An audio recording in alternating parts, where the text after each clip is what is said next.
Ang pinagtatawanan ng mga balita kay channelnews.com with your face. May katotohanan at kalokohan pero lahat ay pangkatwaan lamang.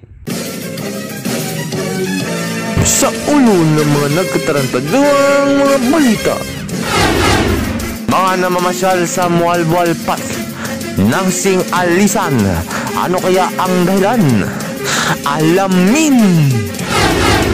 Isang coffee section sa isang mall, naglalaman ng nakatirang mga ipis. Parte ng isang karneng baboy, nakatenga at nangangamoy na sa bako ng paaralan. At ang masaklap, kinain pa ito ng isang inahing aso.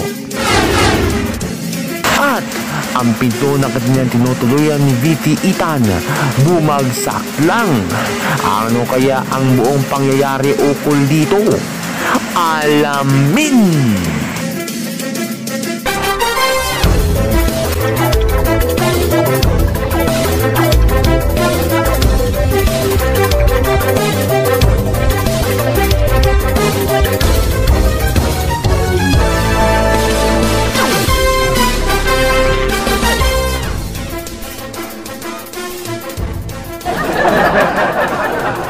Magandang umaga, tanghali, hapon, gabi o magdamag sa inyong lahat.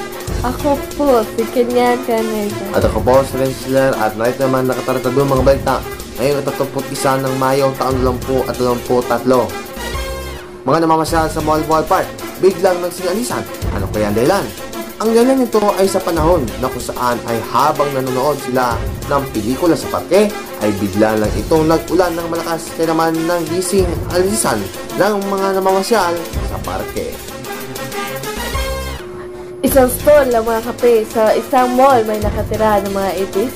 Ayon sa isa sa aming team na bumili lang sana ng kape ay napansin nito na may parang may gumagapang sa isa sa mga nakuha niya na kape at nagulat siya nung nakita oto na ipis pala ang nakagapang sa kape. Mayroon ring ibang insekto na karamihan ay mga maliliit na ipis nakaratay sa kapihan.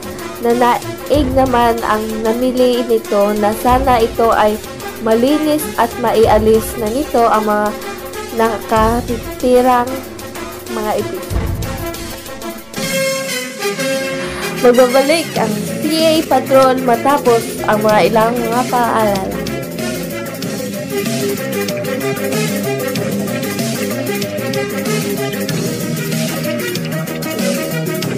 Ang programang ito ay hatid sa inyo ng DND Sisig Station, located at Tunga, Mualboal, Cebu. Only rice, only gravy. A lost sci-fi classic from 1972. Never seen before until now. Ginormo, a show about a team of heroes battling monsters, and more monsters. And take over the planet! Eat it! Why don't I just bring this over there?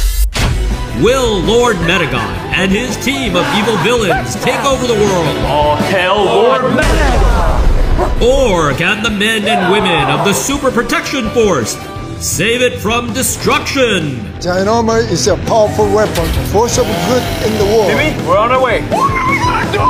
Giant robot, I love you. Find out on Ginormo. Here, protect yourself with this. Okay. Great. Coming soon.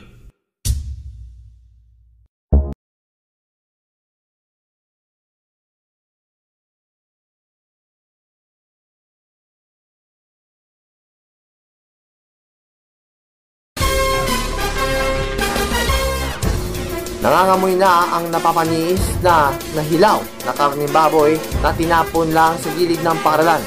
Hindi pa natukoy kung sino ang naglagay o nagtapo ng sinasabing karne at kinaumagaan pa daw ito nakalagay ang karne. Kinalaunan, kinain na lang ito ng aso ang karne ng pagmamayari ng isa sa mga tauhan ng paaralan. At sa huling balita, ang pinto ng kanilang tinutuluyan ng isa sa team sa K-Channel Bacolod na si VT Ethan nahulog sa kalagitnaan ng kanyang vlog. Ano kaya ang buong pangyayari nito at ano kaya ang dahilan? Ang buong detalye sa pagbabalita mismo ni VT Ethan. Hindi malaman kung ano nangyari sa video na ito. Basta ang naalala ko lang ay gumawa lang ako ng video para sa vlog sa VT Ethan. By the way, you can check me sa YouTube channel, ang VT Ethan. Gumagawa lang tayo ng isang video para sa ating update kung saan tayo na yon sa mga oras na yon. Sa kasagsagan ng paggawa ng ating video, may naramdaman lang ako na hindi maganda ang mangyayari sa akin while na gumagawa ng video. At ito ang sumunod na nangyari. Oh, di ba pang ano yun, di ba? Pang... Gagi!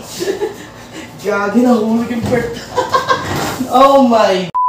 Nahulog yung perta.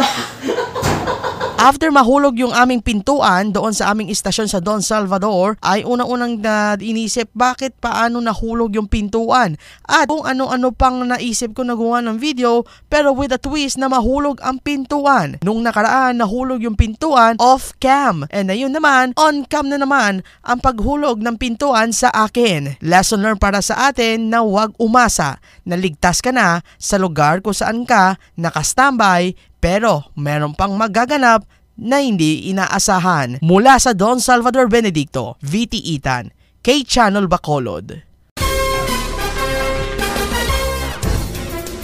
Paita itong punta ni VT Ethan noon. Nahulog na magkalit. A perfect word to combination with Miss Lagi. Lagi mo minamahal. Ew. Ano ha? Yan ang kadagawin, no? Okay, so, yeah. So, unta nga maayo to ang importante dito sa mong gipuyan niya. Ay basin kasunod ana. Di dito mahulog dito kompleto.